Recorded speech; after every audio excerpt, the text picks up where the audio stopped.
Hello students. आपका कल exam होने वाला है। तो इसे इम्पोर्टेंट क्वेश्चन के रूप में तो देखेंगे साथ ही साथ आप देखेंगे कि आपका तैयारी कितना हुआ है। तो अपनी तैयारी को टेस्ट करने के लिए ये 25 क्वेश्चंस को देखिए। देखिए आप इसमें से कितने सही बना पाते हैं। पहला जो प्रश्न है वो है Boolean algebra A into B plus C minus A plus B plus A C is called. यहाँ पर आपसे पूछा जा रहा है कि ये कौन सा लॉ है। यहाँ पर इक्वल टू साइन छूटा गया है, ठीक है, इक्वल टू साइन होगा। ठीक है, तो प्रश्न संख्या 1, 2, 3 और 4, ये जो चारों प्रश्न है ना वो एक ही प्रकार का प्रश्न है। लॉ से संबंधित आपको कोई स्टेटमेंट दे दिया जाएगा और आपसे पूछा जाएगा कि ये कौन सा लॉ है। तो आपको बताना है कि 1 नंबर में ये कौन सा लॉ है, associative law, commutative law, absorption law या डिस्ट्रीब्यूटिव लॉ। ठीक है, तो इसका जो सही उत्तर होगा ये होगा डिस्ट्रीब्यूटिव लॉ। प्रश्न संख्या 2, the Boolean expression x plus Y is equal to Y plus X, ये कौन सा लॉ है? A commutative, B absorption, C associative या डी डिस्ट्रीब्यूटिव। ठीक है, इसका जो सही उत्तर होगा ये होगा कम्यूटेटिव लॉ है।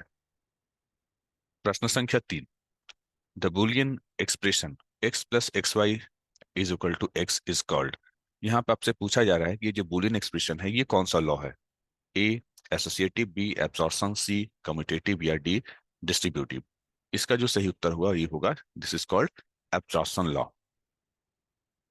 प्रश्न संख्या 4, 5 सब उसी प्रकार का प्रश्न है, 6 उसी प्रकार का प्रश्न है। ये तो 5, 6 प्रश्न उसी प्रकार का प्रश्न है। इन 6 में से एक एक क्वेश्चन जो है आप मान के चल सकते हैं कि ऐसा एग्जाम में आपका आएगा।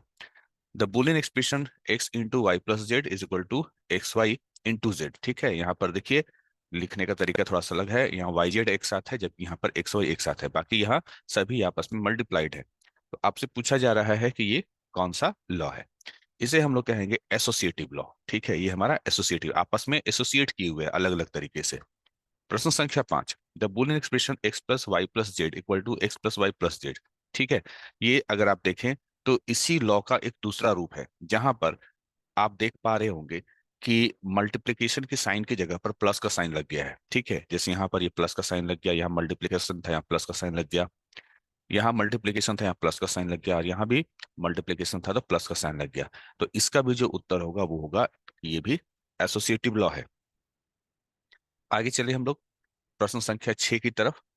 प्रश्न संख्या 6 कह रहा है, ठीक है, कि आइडेंटिटी लॉ इसमें से किसे कहेंगे? आइडेंटिटी लॉ इसमें से किसे कहेंगे?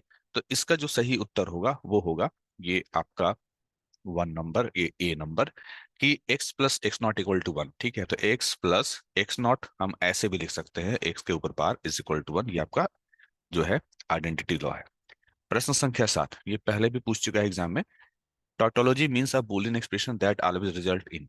टॉटोलॉजी का मतलब होता है कि ऐसा बूलियन एक्सप्रेशन जो रिजल्ट हमेशा क्या दे? ए रिजल्ट हमेशा true they, B false they, C true और फॉल्स दे, या डी नन ऑफ दिस। तो इसको पकड़ने का, आंसर पकड़ने का बड़ा आसान सा तरीका है, T for tautology and T for आपका ट्रू। अगला प्रश्न, logic gates are minimise using. Logic gates को हम लोग मिनिमाइज करते हैं, रिड्यूस करते हैं, है ना, या छोटा करते हैं किसकी मदद से? ए थ्योरम, बी के मैप, सी पॉस्टुलेट्स या डी ऑल ऑफ दिस। तो इसका जो सही उत्तर होगा वो होगा D number, all of this. आप इन सभी की सहायता से लॉजिक गेट्स को मिनिमाइज कर सकते हैं। प्रश्न संख्या 9, fallacy. Fallacy means a Boolean expression that always result in. ठीक है, इसको भी आसानी से आप गेस कर सकते हैं कि फैलेसी का मतलब किसी बूलियन एक्सप्रेशन का रिजल्ट का क्या होना है? ट्रू होना है, फॉल्स होना है, सी ट्रू और फॉल्स होना है, या डी नॉन ऑफ दिस। तो F for fallacy, F for false, जिसका उत्तर फॉल्स होगा। अगला प्रश्न, प्रश्न संख्या 10, एसओपी मीन्स, एसओपी का फुल फॉर्म क्या होता है? ठीक है, तो यहाँ पर जो है इसका डायरेक्ट आंसर जल्दी से सोचिए क्या होना चाहिए, है ना। इसका सही उत्तर होगा A number, that is sum of product.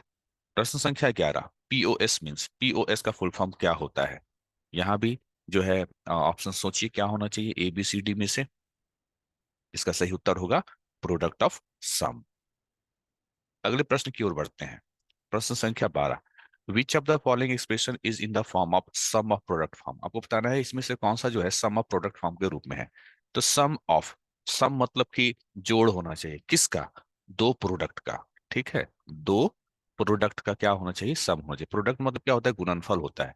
तो ऐसा देखिए कहाँ दिख रहा है? आपको डी नंबर में दिख रहा है, ए बी ये एक प्रोडक्ट है, प्लस सी डी ये भी आपका प्रोडक्ट है, तो ये क्या है, ये हो गया आपका सम ऑफ प्रोडक्ट।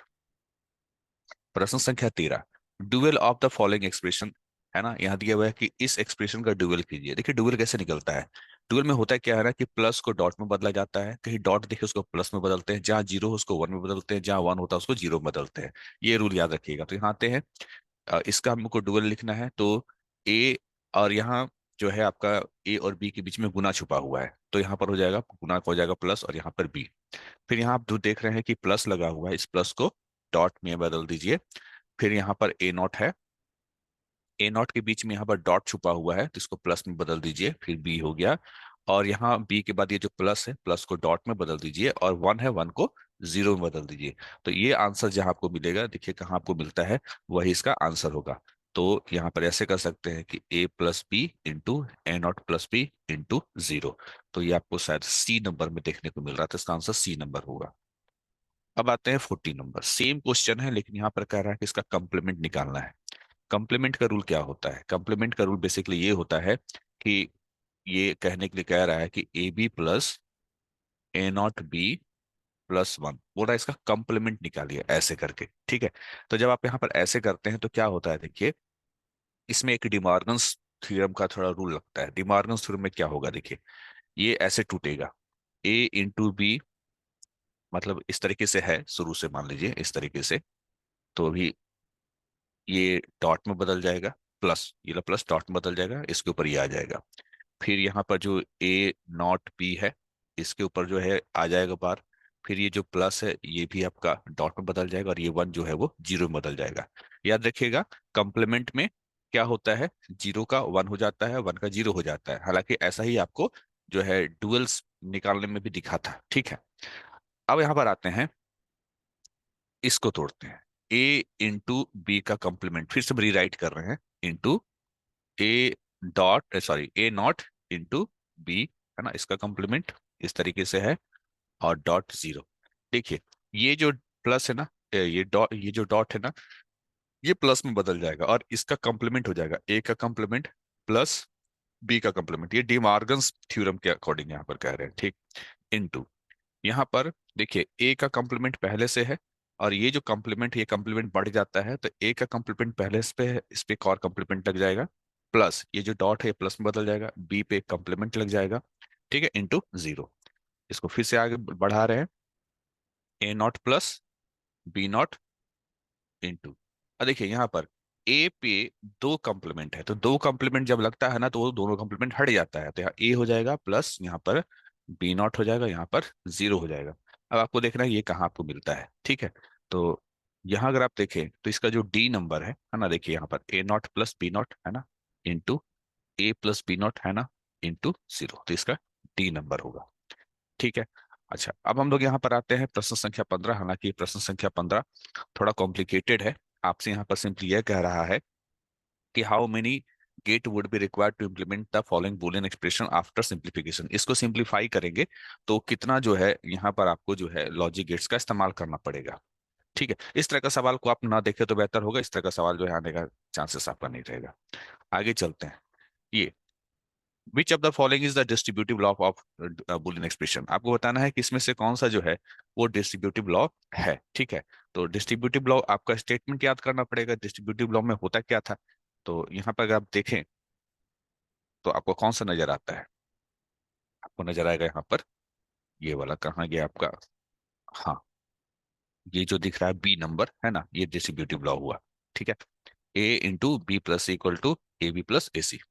प्रश्न संख्या 13, which of the following is commutative law of multiplication. आपको बताना है इसमें से कौन सा कम्यूटेटिव लॉ ऑफ मल्टीप्लीकेशन है, ठीक है।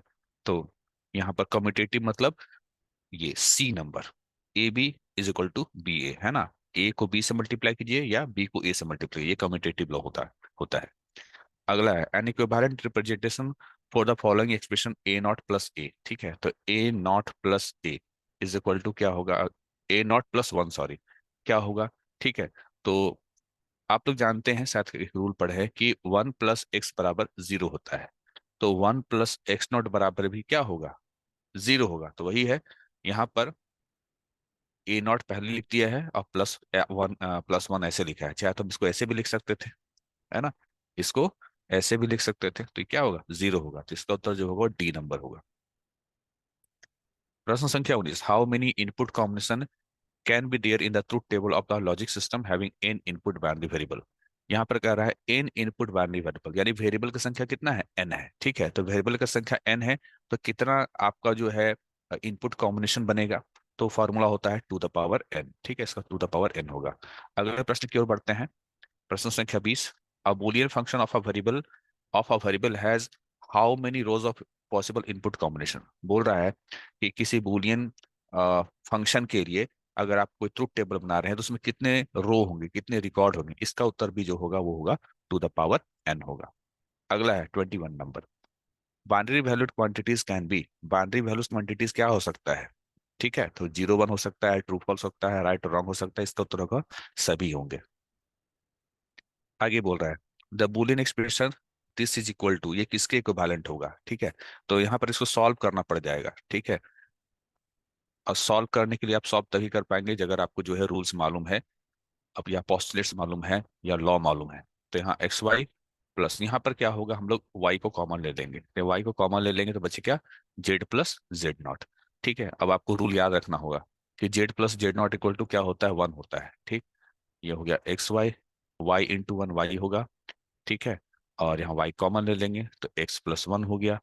x प्लस वन जो है वो, ये जो x प्लस वन है 1 के बराबर होता है, तो y इंटू वन बराबर कितना, y। तो इसका जो उत्तर होगा वो सी नंबर होगा। उसी प्रकार से प्रश्न संख्या 23 कि ये किसके बराबर होगा, x into X plus Y. ठीक, चलिए x इंटू एक्स, ये इससे भी मल्टीप्लाई होगा, इससे भी मल्टीप्लाई होगा, एक्स ए से मल्टीप्लाई करके X into X plus X Y से मल्टीप्लाई करके एक्स वाई। फिर हम लोग ये भी जानते हैं एक्स इंटू एक्स एक्स होता है, तो एक्स प्लस एक्स वाई। ठीक है, फिर यहाँ एक्स कॉमन ले लेंगे तो दोनों में से एक्स कॉमन ले लेंगे तो यहाँ पर 1 बचेगा और यहाँ पर वाई बचेगा। ठीक है, और हम लोग जानते हैं 1 प्लस वाई इक्वल टू 1 होता है, तो एक्स इंटू वन हो जाएगा, और x इंटू वन क्या होगा, x होगा। तो इसका उत्तर x होगा, दैट इज ए नंबर। अब हम लोग यहाँ पर आते हैं, the solution of x plus X Y किसके बराबर है। बड़ा इजी है, x प्लस एक्स वाई है, x कॉमन ले लीजिए, यहाँ पर x कॉमन ले लिए तो बचा क्या, 1 प्लस वाई। और हम लोग जानते हैं 1 प्लस वाई 1 होता है, x इंटू वन यानी x इंटू वन यानी x, यानी इसका भी उत्तर x होगा। और यहाँ पर हमारा जो है ये लास्ट क्वेश्चन है, sum of all literals with और without bar within the logic system is known as. Sum of literals, ठीक है, वेरिएबल का जोड़, चाहे वो बिना बार वाले हों, चाहे वो विथ बार वाले हों, है ना, तो ये सम को, सम ऑफ लिटरल्स को क्या कहते हैं, इसका सही उत्तर होगा उसको मैक्सटर्म कहते हैं। तो आप देखिए आपने अब तक कितने क्वेश्चन सही का करा, कितने क्वेश्चन गलत करा। ठीक है, इससे आपको पता चलेगा कि आपका तैयारी क्या है।